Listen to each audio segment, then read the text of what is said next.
Okay, Yoni Katz, back at it. I think this is a very important clip that we want to discuss. Did Christianity infect Jewish thinking? So here we're going to hear sort of obviously an opinion that's not the Jewish opinion, and then we're going to respond. Listen, and of course, you can always share with me what you think at rabbiyonikatz@gmail.com. But one of the things that happens is, as we're reading through the Bible, especially those first 5 books of Moses, like known as the Torah, what we have is we have Exodus, we have Leviticus, we have Deuteronomy, we have Numbers, those 4 particular books that talk about worship. And they talk about, here's how you are going to worship. And one of the questions that comes up is, why is God so preoccupied with our worshiping him? In fact, great question. You read through the Bible and there's so many commandments and wishes and don't eat this and don't. Why is God so preoccupied with us worshiping him? Great way of putting it. Can't wait to hear the answer. A lot of times our perspective, the way we see it is, wow, that seems a little bit desperate on the Lord's part, on God's part. Why does he need us to worship him? Great question, camper. Short answer, he doesn't. Oh, right there, he doesn't. So the question is, why does he seem so desperate? A Bible full of verses that speak about all of his preferences. And now, as you can see, he's going to say he doesn't. Let's see how this all makes sense. He doesn't need us to worship him. Actually, God needs nothing. So here's the thing. Sometimes we fall into the trap of anthropomorphizing God, right? So he reveals himself to be a person, in fact, a trinity of persons. Right. So obviously he's going to give sort of that Christian perspective. So he reveals, he comes across as a person, as a human being with preferences and, I don't like this and I don't like that. And I don't want you to eat this and I don't want you to eat that. Don't look at this. Don't marry this person. Let the land rest every 7 years in Israel and keep the Sabbath. And obviously, especially in other religions, you'll hear a lot about purgatory and hell and what's going to happen to you if you don't do the things, which apparently so far we see that are not necessary. So we have to be careful not to anthropomorphize God, right? Not make God human. But at the same token, we have to make sure that we don't make God less than human. Like we have needs. God doesn't have needs. So now like God is less than you. So when you say don't make God human, don't give him human needs like God needs food and sleep and water. Those are just human physical handicaps. But God, when he is after something, when he has a purpose, that's the real thing, not from a handicap place, from a place that he's not perfect, but on the contrary, purpose is the ultimate perfection. So here, let's Father, go. Son, Holy Spirit.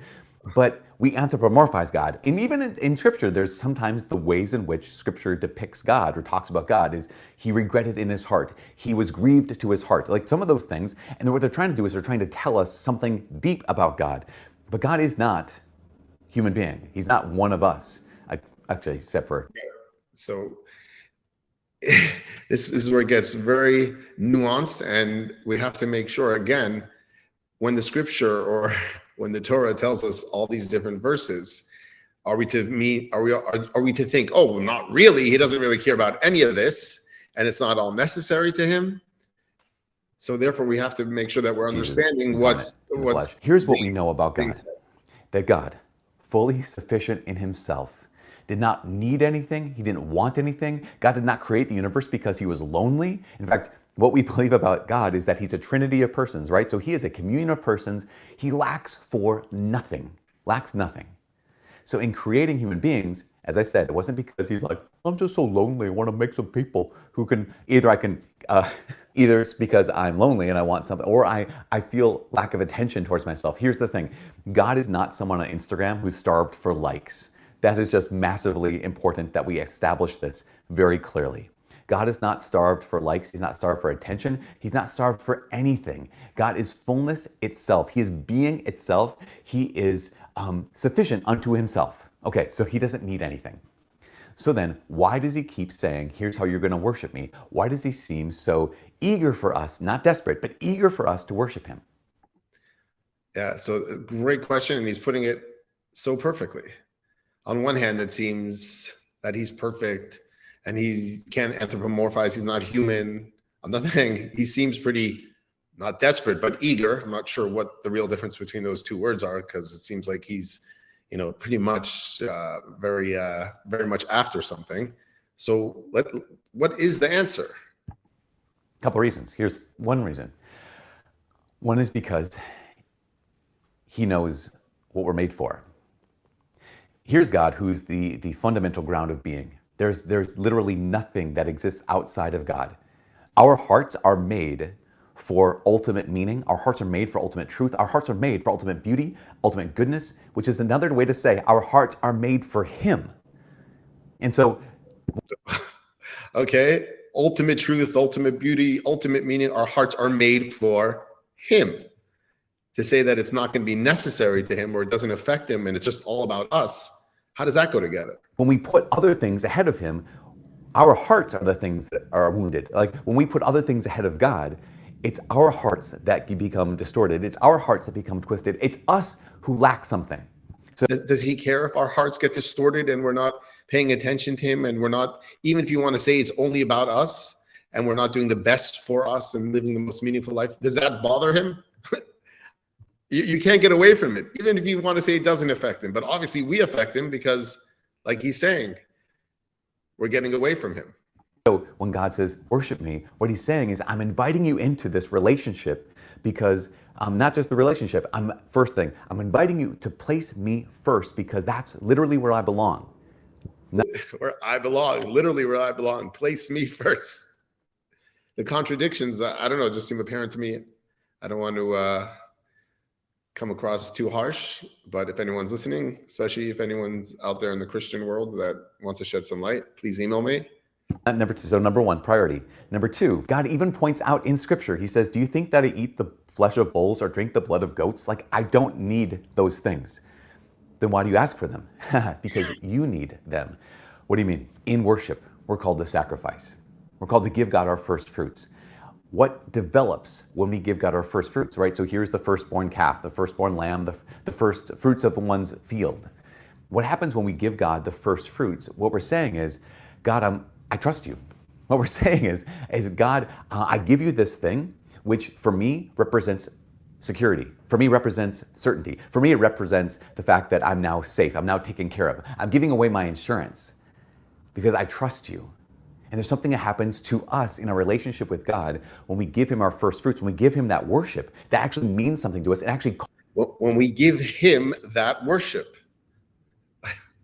I mean, you can't keep on vacillating back and forth between he wants and he'd worship and we were important to him. And if you do that, you're just making a one-sided relationship, and it's almost like you're God and God is here to serve you, and it gives you meaning. It does things good for you and it makes your life, but you're completely, it's like in a marriage, like the husband just thinking about himself and not even thinking about what his wife is after, what his wife needs. It's a two-way relationship. It's a two-way street. And maybe that's what idol worship ultimately means you're worshiping what you can get from God, meaning it's about you. You'd rather be served than be served. So God says, don't make an idol out of me. I'm not a little statue of gold and silver and marble that doesn't feel, it doesn't have feelings, that's not affected. I'm real. I created you and I gave you the Torah and I gave you the Bible. These are my commandments. These are my desires, and I'm sharing them with you. Costs us something. One of the things it costs us is it costs us our security. It costs us our guarantee. It costs us our insurance.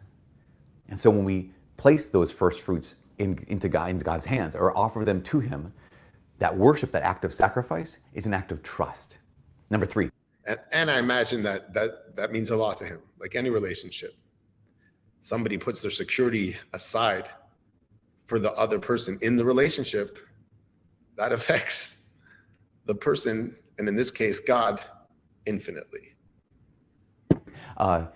Gosh, and it's so important. C.S. Lewis talks about this. He talks about worship as an act of joy. That, again, here's God who's not desperate for us. God is not desperate for our attention. God's not starved for attention. He's not starved for anything. Why does he command us to worship him? Because Jesus says, I came that they might have life and have it abundantly. I came that my joy may be in you. And so what does it mean to serve God with joy? imagine how much joy is there if somebody realizes is it doesn't affect God, and God is beyond this, and it's not personal. It doesn't really mean anything. It's not necessary. So impersonal, so cold. So who would want to be part of a relationship like that? And therefore, unfortunately, I think over the years, over the history of time, which actually history is from the word his story, God's story, it may have been corrupted and polluted with things that are not true. So we're going to go to Rabbi Friedman. Let's hear what he has to say about this possible pollution. Asks you, why do you believe in God? And you give him this whole thing about where did the world begin and who created the world. That's not what he's asking. What he's asking is, there is a God. Why do you care? Why are you going to base your life on God? Which is a good question.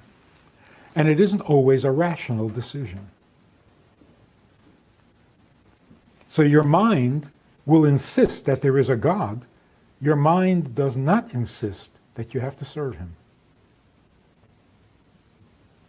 Your mind will tell you that you are dependent on him. If he's God, he has the football. If he doesn't want to play, the game is over. So you're dependent on him. So you have to pray to him, you have to appease him, you have to fawn on him, compliment him, so that he'll be good to you. That's horrible. Unfortunately, Jewish exposure to that kind of thinking over the centuries, we absorb what the environment gives us. And it became part of Jewish thinking, which is very sad. Here's what Jewish thinking should be. We are not needy and dependent on God. God is the one who is needy, and he is dependent on us. That's faith. Emunah means a familiarity. Like in the Hebrew, the word uman means a craftsman, an expert, somebody who's familiar with. We are familiar with God because God needs us more than we need him. And that's why commandments, 10 commandments, that translation has ruined everything. As soon as you say God has commandments, he's no longer friendly. He's not the one who's needy. Now you got to watch your step because you violated a commandment. That's not Jewish thinking.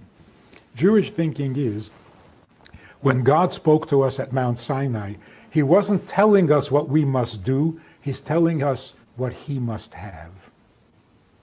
The kind of world he needs and the kind of world he envisioned when he created it. Wow. Boom. Beautiful, personal, enticing, and makes so much sense. To say that God is not affected, it's only about us. It's almost like we're God and he's here to serve us. How can the truth be so distorted? So you want to talk about ultimate meaning and ultimate truth? God created the world for a purpose, for God's purpose. And every act and every gesture that we do to a fellow human being, to God, completes that purpose, and then he'll have the purpose fulfilled for which he created the world in the first place. God bless you all.